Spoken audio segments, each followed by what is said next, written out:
Hey, if you want more food, get up. This is a really informal kind of a get together, but I think there's some important things to go over. I gave each of you a list of your small groups. Those are probably terribly inaccurate because those are taken off of a list that was on a sign-up board that's still in the hallway, and nobody updates those. We want to know who's actively involved in your small group. So if there's somebody on there that's in a different group, you can just cross them out. We won't tell them you crossed them out, okay?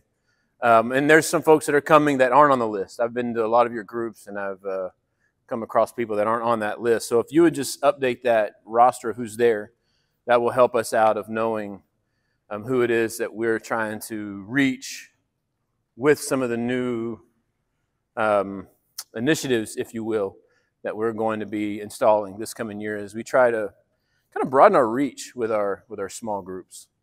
So that's what that list is for. That's who we have on record. I need you to help me update that so we can update our rosters so we know who it is that we need to continue to capture. So any questions about that? Hey, so far so good. So far so good. I want to start off just by kind of looking at where we're at and where we want to go. And first, I will kind of turn the floor over to you and ask you some of your insights. Probably won't get to address those today, but I can put those in for next week as we, I want to take some of your input, highlights or things that maybe you would like to see installed over the next 6 or 8 months. You guys are the boots on the ground, so what's going well?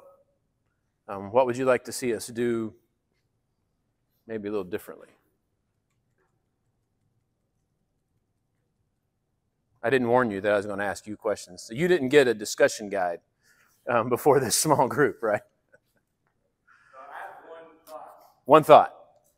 Hey, everybody write it down. We got a preacher with only one thought. It's not great insight. So that is insightful. So one thing I didn't mention, on the sheet that you have is the location and the date and time that you meet. Some of you I knew, some of you I didn't know, some of you I think are various. I wasn't sure. So if that's blank, fill that in so we know where they're meeting. And we will have a schedule that we can put out. Now, Ben, your group doesn't listen to the schedule, right? Rain or shine, you guys meet. Yeah, that's right. There's no schedule, no formal schedule, right? I mean, there's some groups that just kind of meet, all year round. But we are going to try to kind of firm some things up. I do want to give some time. I'm not sure taking the whole summer off is a positive thing, but I think it is good to put in some, week or two long breaks throughout, especially in those busy seasons around Christmas, around the end of school, around the beginning of school, maybe around spring break time. So we'll formalize the schedule and we'll put that out for sure. It's kind of on the list, so appreciate that. And so Troy's group also meets for lunch on Sunday, right? And the thing about meeting at lunch on Sunday is anybody that goes to church is going to eat lunch on that Sunday, right? So it's pretty easy just to continue to get together.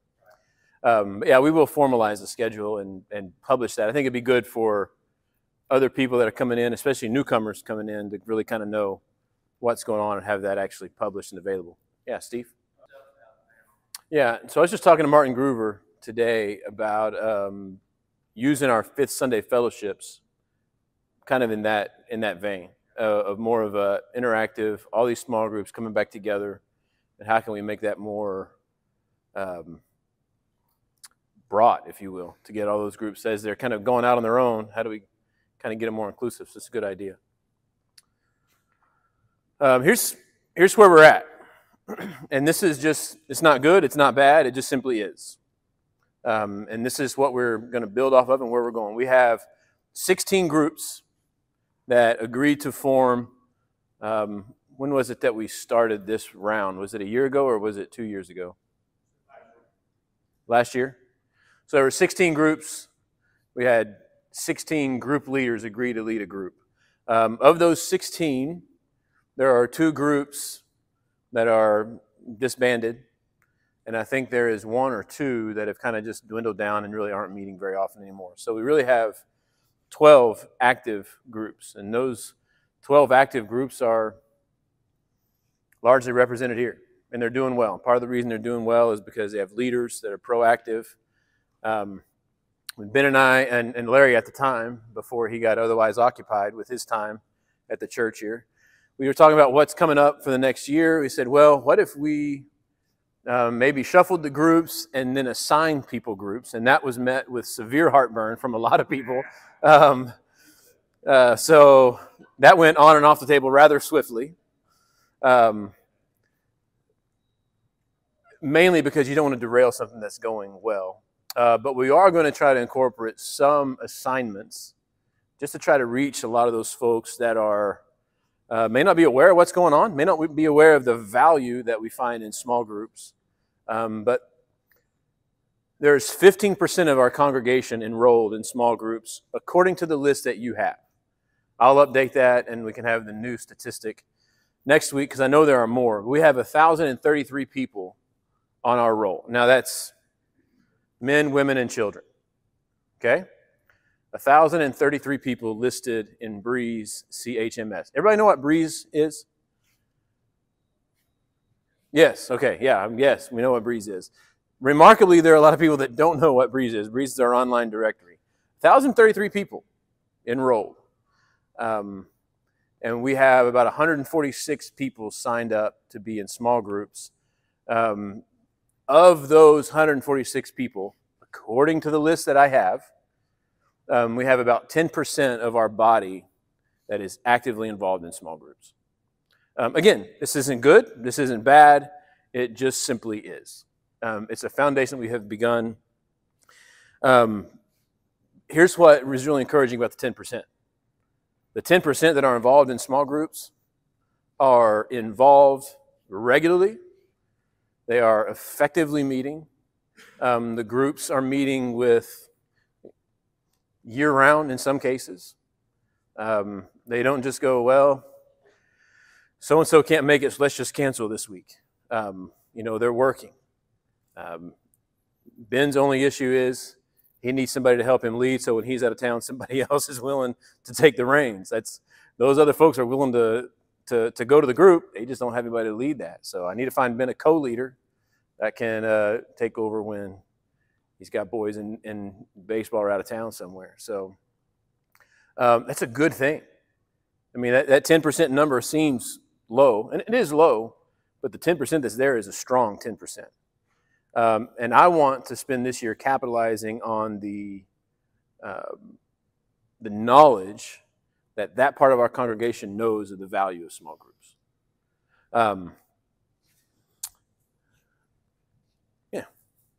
That 10% is a good foundation. We just need to build on it. And I think it really is just as simple as that. When you really narrow it down, it is as simple as we got a good thing started. We got a good fire. We got some members. We just got to put some fuel on it, give it a breeze and a little push, and we can really see this grow and expand. We'll talk about the nature of the small groups here. They are called Connect groups. At least that's what I was told they were called. That's what it was listed as on our website. We've talked about small groups, life groups, Connect groups. So let's do us all a favor and let's just use the language. And if we don't like the language, let's change the language. So that when someone comes to our website or asks a question or goes to look for something, they're not looking for insider language or knowledge. So when we talk about our small group ministry, let's call them Connect groups. And again, if you don't like Connect groups, come next week. We can come up with a new name. I'm not attached to the name. I don't think any of our shepherds are attached to the name. But it is what it is, and it does kind of sum up what we want to do, is connect people. Ben and I sent Ben Fair. I got two Bens, and they're both right there. Ben and I were talking about what we wanted the small group, here we go, what we want our Connect groups to do. And I wrote kind of a mission and some values that are in line with who we are. I want to go over those. You have a copy of them in your hand there. And this is what we want our mission for our Connect groups to be, okay? Our connect groups exist to encounter God through faithful devotion to prayer, scriptures, and community. We seek to grow and mature as disciples of Jesus Christ. And so that falls in line with our mission as a church: make, mature, and multiply. And we want our connect groups to be an extension of that mission of the church. I've been reading a book. It was written probably a decade and a half ago, called Sticky Church. A church called North Coast started as a church of 130 people, and through their small group ministry now are a church that has, I think, 4 or 5 campuses. I mean, when they started putting out their material, they were like, well, we don't need small groups for big church. We need small groups for little church. And he says, we started with 130, and it took us 7 years or 5 years, 7 years to get to 180, and another 5 years to get to 200. And then it began to really roll. And they attribute so much of their growth to the way their small groups worked. And as they've gotten into be a large megachurch, their small groups are the way that they stay connected to such a large body in that way. They got some good principles that we can't implement all of them. Some of them I think are a little extreme, but a lot of them have some really good value to them. And so here's the values that we're going to strive to kind of abide by when it comes to these groups, okay? We will cultivate relationships built on openness and a love for one another. These are going to be pretty straightforward, but I want these to be the kind of things that we're thinking of when we ask the question, who should I invite to my group? 500 to 600 people on a regular basis. I'm just going to tell you from experience over the last 5 months, that's a lot of people. That's a lot of people to get to know. That's a lot of names to get to know. That's a lot of faces to get to know. I recognize a lot of faces. I recognize a lot of names. And look, I had people put me on the spot. They're looking at me and say, what's my name? I'm like, good question. I know your face, and when you say it, I'll know. Met a big group ran into them at Jason's Deli the other day. And they started walking out. I'm like, I know these people, and these are all my people. But in this moment, I am blank, and I can't name a single one of you. So guess what I did? I started looking on Breeze. All you know what Breeze is? Breeze is our online directory. If you don't have pictures in your online directory, please go update that. Because when our new people come and they see a name with a connect group, I wanted to be able to send them to Breeze and say, if you want to know who that is, go to Breeze, and you're going to see a picture. If your picture is from 10 years ago, if your college-age children are in a bassinet, update your picture.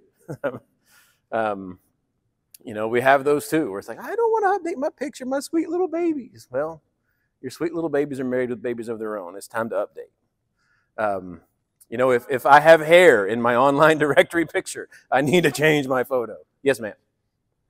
One suggestion I have is that we use specific training on how to do that. Most people do not know. On how to do, A okay. lot of people don't even know how to log into it. So some lady named Diane. Who in the world is Diane Evans? I think when we first started, we were pretty intentional about it, but people change so much. Yeah. You really need a how-to sheet or a little video, something to help people do that. And some, especially within our group, Mm-hmm. they don't have that technology. Right. Period. Right. Much less know how. So we do have a paper directory, but the pictures in the paper directory come off the pictures in Breeze. So, right? So if you don't want to update your picture in Breeze, give us a picture and we can update both of them. But yeah, we can definitely get some training in there. Yeah, Ben? We absolutely can. We just need to have somebody tell us what we need or send it to us. And that's right. And maybe that's what we need to do is like, hey, smile. There you go. There's your new Breeze picture. We can have like a check-in station as they're coming in maybe. But yeah, we'll definitely do some training. And it's going to take maybe some intentional training on several things. And I think there's a lot of tools we have that a lot of people aren't using. because they know it, they see it, they hear it, but they have no idea how to use it, so we just walk away from it. And there's some good tools at our disposal there. So cultivating relationships is hard. Can't do it with 600 people, but you can do it with 10 or 12.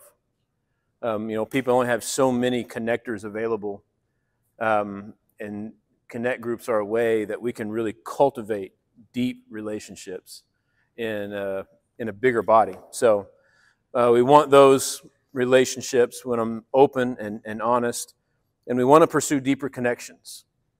And these are moments that you've all seen, right? Where when things are going great, we want to share that. Some of you have been through difficult times, and it's been, the church is great. But to have that small family community that you can walk through tough times, that you can share those joyous times with, those are the things that deeply root people in a body of faith. Ironically, those are the kinds of connections that people who are on the fringe and on the edge need. And they aren't aware of really how to get those. And so what we want to do is we want to open this up to see that this is a way for people to find that connection, to find that purpose, to find that place of belonging. And we want our connect groups to be an expression of that.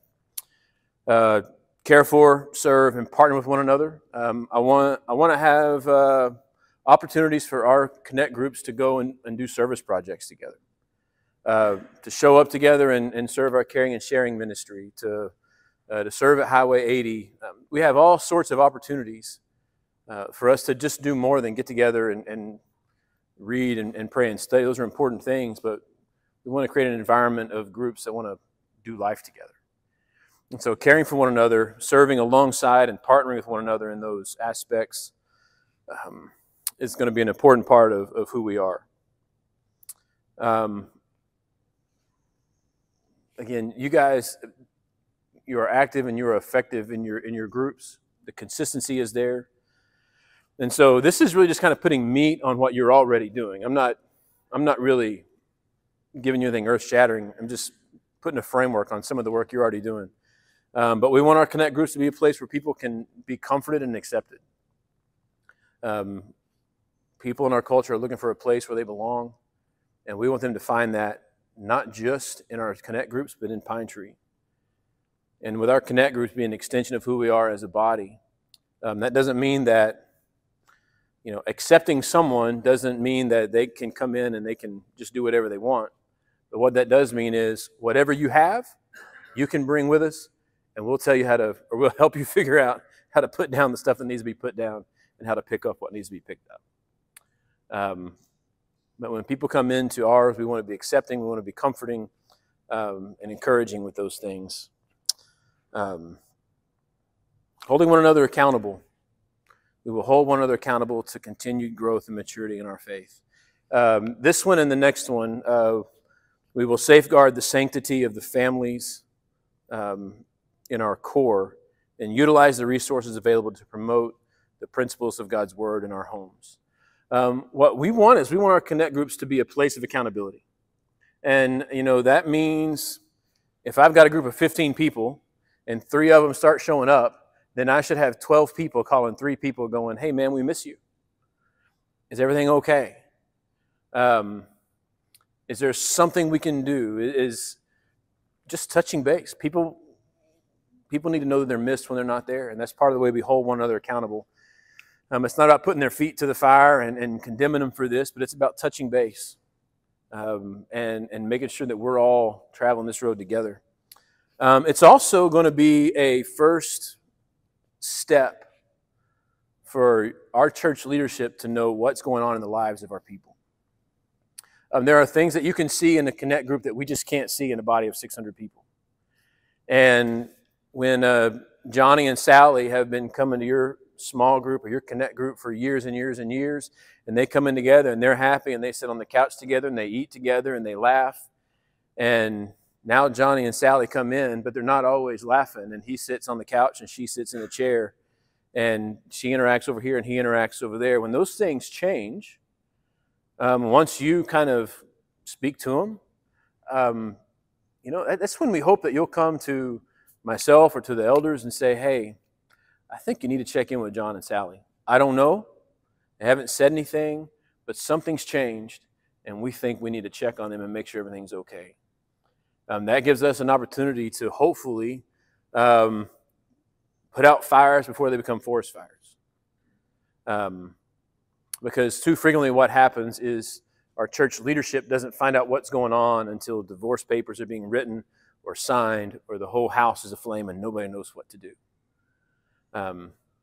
Holding one another accountable and understanding the sanctity of our families is a vital aspect of our Connect group ministries. We have resources.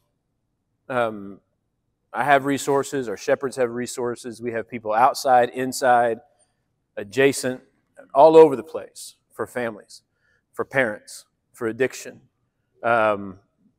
trauma. If we don't have it here, we can find it. There are other churches, there are other organizations, there are people that we trust and respect, people that have done the things and done the work with all the people, and we want to make sure that we take care of those things early on as best we can. So that's our mission, our values. Any questions or anything we need to clarify? Anybody have any issues with any of those? Any of the wording or anything? No? All right, now we just got to go do it, right?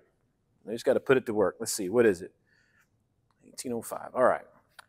I'll have you out of here in 20 minutes, all right? We'll be like a good Connect group. We'll be in and out in an hour. Next week, we're going to talk about, some things that we maybe are doing well. We're going to pool some resources that we have next week.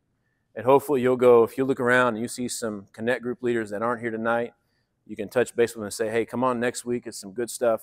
We got the first one recorded. And next week, we're going to pool our resources and see how we can do some things, how each of us has capitalized, or the things we've done well, things that maybe we can do a little differently. But sermon-based small groups is what we have. It's often called the lecture in the lab. You know what a lab is in school? Right? You go to the lecture on Tuesday and you go to lab on Thursday. And then lab is where you put the lecture to work. I'm turning that gesture thing off. I'm just going to have somebody operate it. I only had science labs. I had a lot of other people that had cool labs. We didn't have a sports lab. My coaching class, that would have been cool if we would have had a lab for my coaching basketball class. Don't ask me why I took a coaching basketball class in college, but it was a good class. I have a lot of plays drawn up that I never got to put into action because Dustin's team was never good enough to utilize the plays that we learned in coaching basketball. But we take the sermon and we figure out how to put it into action. So this is what we find that's really good and solid about the sermon-based Connect groups that we have. Number one, it's predictable. Anyone comes in, they know exactly what to expect when they come in. It's going to be a discussion of the sermon. And so every week, I know what's going on. I know what to expect. I know what I'm walking into. It gives us an opportunity to take the sermon that was preached and apply it in real-world scenarios. I know Jody works really hard to put those into his sermons, but the truth is he can only do so many, and we only give him so much time. And if we want Jody to address everything that's going on in the world, we could give him an hour and 15 minutes to preach. I don't know if he would like that or not. I could fill an hour and 15 minutes in a hurry. Just going to stand like this, I guess. It's going to be a really choppy video when I give it to those folks that asked for it. The sermon-based small groups, the lecture lab, gives us a chance to take that and put it into practice. It gives us a chance to explore things in a deeper and more profound way. The discussion guide is going to be full of some scriptures that, Jody wanted to put in but didn't have a chance to get to. So we're going to work to make sure that it's not just a regurgitation of what he preached, but how do we take it deeper? And we kind of had something similar to this before, as I've talked to a few of you before COVID, and this kind of changed here recently. But to really apply it, to put it down where the rubber meets the road and ask ourselves the question, so what? Yeah, it was a good sermon. Had a lot of good things to say. So what? Now what? What comes next? And so they're applicable. They also give us this opportunity. There's something really subtle that goes on with these kind of things. I'm going to use the word random. Sermons are random. Not saying they're not thought out. I'm not saying they're haphazard. But I would sit down every Thanksgiving, and I would use travel time and downtime between meals and breaks in football games. And I would spend a whole lot of time in prayer, a whole lot of time in meditation, 0 time in fasting, but a whole lot of time preparing for the next year. And I would write a year's worth of sermon, not a year's worth of sermons, but a series, texts, topics. Write out 104 of them. And I do that every Thanksgiving. It's pretty random. I have no idea what's going to transpire. I never deviated from that plan. When COVID hit, I did not change my sermon teaching schedule. A lot of people told me I was crazy. And I said, well, look, if I trusted that the Holy Spirit was with me in my planning of these sermons, why would I change because life circumstances changed? And the way I preached those sermons might have changed some. But what I found was the random nature of exploring sermons turned into be something beautifully applicable week after week after week. And there's this subtle teaching that goes on that says, when we are taking the sermon topic and putting it immediately into real-world application, we realize something. The Bible is acutely relevant, even 2,000 years later. And it relates to every aspect of life. It relates to the way we work. It relates to the way that we parent. It relates to the way that we play sports. It relates to the way that we are married. It relates to the way that we are friends. Every aspect of our lives. And it's this layered way in which things go about. So if you have people that are kind of on the edge of the church and they come in, they realize something. Man, this stuff really impacts my life. If you have people that are bringing visitors in, they realize something. Man, this Bible stuff really impacts my life. And so it gives us that opportunity to show the applicable nature, not only of God's Word, but of the community of God's people. It gives us continuity. This is where a lot of small group ministries create issues for churches. It's when you have something that goes on Sunday morning, and then 20 people go and doing 20 different things throughout the week. It creates a break in continuity, and oftentimes it creates these little pockets of discord sometimes. That becomes a temptation. Sermon-based small groups give us a continuity where even though we are in different groups, in different places, at different times, we are still all moving in the same direction together. So it prevents the divided nature of small groups from being divisive. And it still gives us that sense of unity as we are all moving forward at the same time, studying the same thing, and doing the same stuff with the same information. And it gives us a sense of community as well.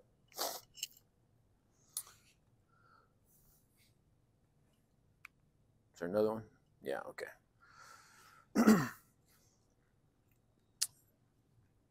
These types of groups are very effective at reaching people that are on the fringe of our body. They're also very effective at being evangelistic. They really are, because it invites people into a small group of the body of Christ. It shows that the nature of what we are doing. It allows people to not only meet Christian people, but it allows people to meet Christ in a way that is almost immediately seen as a reflection of the love of God. When we sit down together, most of us will share a meal together. We are sharing life stories. We're sharing prayer requests. There's something really powerful about that. that is found for those that are on the fringe. And the thing is, you might have a hard time getting someone that's kind of on the edge of the body to volunteer or do something big. But if you go and invite them to your house for a meal or for a Bible study, they're a lot more likely to come. And once they come, they're a lot more likely to stay, because what they're going to find is something of great value when they come into these groups. I've been there. I've seen what you're doing. I've been a part of, I think I was able to make it to all but 2 before we stopped for the 2 or 3 before we stopped for the summer. There's good stuff going on. And if we just have to get somebody to step in and see, and it's attractive. And it is sticky. Also, I believe that connect groups are probably the most effective children and family ministry that we can do. Because here's what I have seen, and here's what I believe. I heard a saying that I thought was really intriguing. It said, what one generation views as optional, the next generation will abandon. So think about that for a moment. What one generation sets up as optional, the next generation will ultimately abandon. You think about how many times we have a generation, a lot of it's my age and younger, whose parents kind of viewed church as an option. It's a good option, and an option that most of the time we chose, but optional. And a lot of people my age have gotten to a point where they've just kind of chosen that church was going to be less than optional. I'll go if I'm really not busy with anything else. The most effective way that we can impart our faith to our children is by demonstrating what it means to be a people of faith that are constantly focused on growth and maturity in Jesus. And when our kids see us always focused as a priority on growing, on being connected to the body, it's something they will emulate. Most of the time. It's not foolproof. It's not 100% of the time, but most of the time that's the case. They emulate our marriages. They emulate look, man, there are things I do, and I go, oh, I can't believe that was my father. I can't believe I just said that. Like, I remember riding my bicycle and laying on the brakes, sliding across the driveway and leaving that big black Nike check mark in the driveway. And my dad going, look, you just marked up my driveway. Stop that. And I remember it was Dustin coming down, and he did the same thing. And I said, dude, what are you doing? I'm like, oh. Like, do it again, fast, do it again. I won't say anything this time, because I swore I would never say that to my son. There's times I kind of walk up and I go, man, that's weird. I'll walk like my dad. I'll crack a joke and go, oh my goodness, that was my dad's joke. And that was my dad's dad joke. And it wasn't funny then. It's probably definitely not funny now. I see my son will make expressions, and I see his daughter make expressions, and I go, oh, that is her daddy in a nutshell, right? So we emulate the things that we see. These things, these groups that are focused on maturing is the most effective way of demonstrating to our children the power of Christian community. And I believe it's the most effective way of shutting the back door of our churches. That we're going to stop having our kids walk in the front door and out the back door when they graduate high school. We're going to stop having visitors walk in and see something and just kind of move out the back door. We're going to stop having members that come in, hang on the fringe, and move out the back door, because we're going to create a place that if they're willing to give us 5 seconds in one of these groups, they're not going to want to go anywhere else, because they're going to find a place of belonging, a place of commitment, a place of comfort, a place of encouragement, and a place of joy in these groups that we have. And our children are going to say, man, my parents are so focused on this church stuff, I want to know what's going on. And here's the thing. I want you as leaders to encourage, we don't have enough teenagers in these groups. Like, our teenagers only have small groups, twice a month? Right? They have Sherpa groups once, and then they have something else on the last Sunday, right? So the other 2 Sundays in the month, if you have parents that have teenagers in the group, they need to be a part of your small group. You need to encourage them to bring them, because they have something of value to add, and we have something of value to give them. So I'll get off my soapbox there, but I believe it with all my heart, and I think it's a powerful way. A few adjustments. again, I'm not going to go through the adjustments that have been on and off the table, right? These are just the ones that we're going to make. First one is this. Everyone in the church is going to have access to the discussion guide. In the past, we've just sent it out to the small group or to the group leaders, and then they're kind of in charge of making sure everybody else gets it. Everything we have will definitely be available online. We're going to have an area available to do that. And I mean, we can do something different, but I want everyone to have access to the discussion guide, because I want people showing up to the small groups, not catching those questions cold, but having had questions, having had time to process it. But also, there's something about going through the sermon and taking it somewhere and then kind of coming back and along the way, figuring out how I can take this somewhere real in my life and having a place to kind of document that. Because what Jody says to us and delivers to us is important, but what we do with it is where the real value lies. Because none of you are going to go back and re-preach Jody's sermons, right? You can't, because it's not yours. You wouldn't do it in the same way. You might use the information, but you can't tell Jody's stories of their own. That wouldn't be authentic.